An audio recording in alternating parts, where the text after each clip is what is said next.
అన్నీ silly features. ఏంటి వాళ్ళు డిసైడ్ చేసేది మేము ఆడవాళ్ళ డ్రెస్సులు ఎట్లా ఏసుకోవాలనేది. మగవాళ్ళకి ఇది వర్తించదా?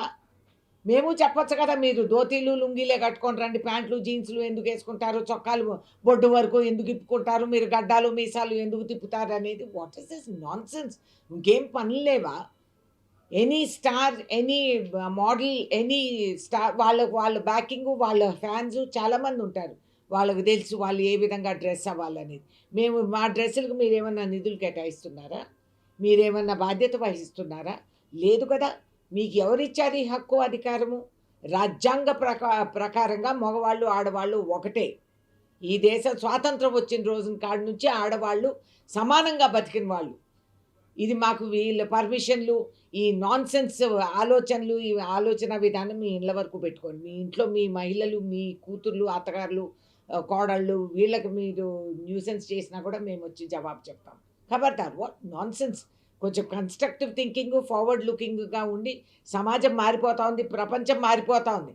ట్రంప్ చేసే విషయాల గురించి మాట్లాడలేరు గానీ, దానికి దమ్ములు లేవు. ఇవన్నీ మాట్లాడుతూ ఆడవాళ్ళ పైన నిందలు మోపుతూ I don't tolerate this. And ఇంకొకటి కూడా చెప్తున్నా. సోషల్ మీడియాలో ఇర్రెస్పాన్సిబుల్‌గా ప్రవర్తించే వాళ్ళకి నా హెచ్చరిక.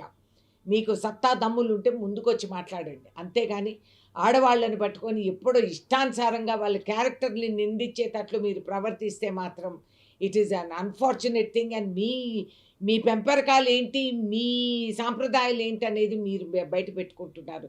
ఒక ఆడపిల్ల ఈ మధ్య కాలంలో చదువుకొని ఐఏఎస్ ఆఫీసర్ స్థాయికి ఎదిగిన మనిషి అది సామాన్యం కాదు. మామూలు గాదు.